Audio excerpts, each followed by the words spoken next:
He's hit and tackled by Greene, fumbles the ball, breaks a tackle, touchdown, Marcus Allen! Before Breeze, Manning, and even Dion, we had these guys.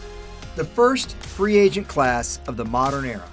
Super Bowl winners, Pro Bowlers, and eventual Hall of Famers encompassed the hundreds of players that hit the open market in 1993. But make no mistake, there was one free agent that could turn the tide of an entire franchise. His name was Reggie White. I was really impressed when I came up here the first time. Green Bay was the farthest thing from my mind. And with the direction the team is going, I think they have a total commitment to winning. The Minister of Defense turned down offers from the 49ers and the Redskins, opting instead to sign a 4-year, $17 million deal with the Packers. That was huge money back then. White's impact was monumental, as he and Brett Favre led a new era in Green Bay. There's Bledsoe. Down he goes. Reggie White's going to take over this game right now. Reggie's coming again. And Reggie White. And now, baby, it's over. The Vince Lombardi Trophy is coming home. So here's how free agency worked before 1993. It was known as Plan B. NFL owners had the right to protect 37 players, leaving nothing but the bottom tier on the open market. But in 93, the floodgates opened.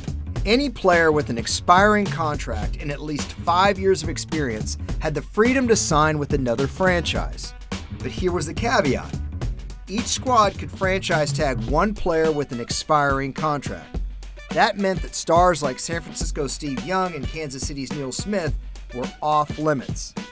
But it also meant teams were willing to spend a lot.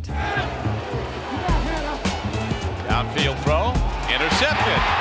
That's CODY CARLSON. Free agency had the Houston Oilers so worried that they re-signed their backup QB and raised his salary from $600,000 to just under $3 million a year. CARLSON would be out of the league 2 years later. Free agent quarterbacks bounced all over the map in '93, though. Super Bowl winners Jim McMahon and Jeff Hostetler landed with the Vikings and Raiders, respectively. The Saints signed Wade Wilson as their number one QB, ditching Bobby Hebert, who signed in Atlanta.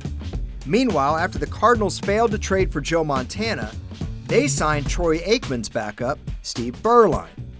But the biggest get of this free agent quarterback group had to be Vinny Testaverde. Kinchin starts in motion left. Vinny looking, end zone. Now rushed right. Has a man open in the end zone. Throws. Touchdown Browns. Mark Carrier. Testaverde played 3 seasons in Cleveland, leading the Browns to this wild-card victory in 1994. To this day, it remains the team's last playoff win. Hey, how about a Hall of Famer? Marcus Allen had spent countless miserable seasons with the Raiders before free agency gave him the chance to find a team that not only wanted him, but won games. Marcus over the middle, first down run, 20, 6, 8, 15, 10, 5, touchdown! This is the beauty of Marcus Allen. Always able to cut back. Nobody is there. Allen scores without being touched by a light blue jersey. Allen would spend the next 5 years in KC, playing until age 37. Meanwhile, his teammate in LA, Eric Dickerson, gave it one last go with the Falcons in 1993. And Hall of Fame safety Ronnie Lott would also leave the silver and black in the rearview mirror. He would end his career with the Jets. Perhaps the most underrated signing that year was the Bucs' Hardy Nickerson, who spent 6 years in Pittsburgh before coming over to Tampa Bay, where he made first-team All-Pro and racked up over 200 tackles his first year with the team. Craig will hand it off, and a fumble football. Hardy Nickerson recovers the fumble of Harvey Williams. He made 5 Pro Bowls and was a key player in Tony Dungy's franchise turnaround. Nickerson's departure meant the Steelers had a need at linebacker. Enter Kevin Greene. And Schrader will be dumped. Kevin Greene, the free agent over from the Los Angeles Rams. Okay, Greene was an outside guy, but he was a dominant outside guy who constantly got after the other guy's quarterback. He racked up 35.5 sacks, 2 Pro Bowls, a first-team All-Pro, and a Super Bowl appearance in just 3 years. Maybe the Rams shouldn't have let him sign with another team. Over in the other conference, the 49ers needed a star to compete with the Super Bowl champion Cowboys. They found one and safety Tim McDonald. Barat has the ball picked off. Tim McDonald leap intercepted and will score for San Francisco. The three-time Pro Bowler had played on a mediocre Cardinals team during his first 6 seasons. But he would make another 3 Pro Bowls in 93, 94, and 95, helping San Francisco win a Super Bowl along the way. The whirlwind of signings didn't stop there. This group was deep, and it included a heck of a lot of Giants. Defensive leaders Leonard Marshall and Carl Banks signed with the Jets and Redskins. Receiver Mark Ingram signed with the Dolphins to play with Dan Marino. And that you might remember, because the next year, they did this. We are seeing another spectacular effort by Marino, who fires. Touchdown! And how about former Giants tight end Mark BAVARO, who spent a year in Cleveland before joining the Eagles in 1993.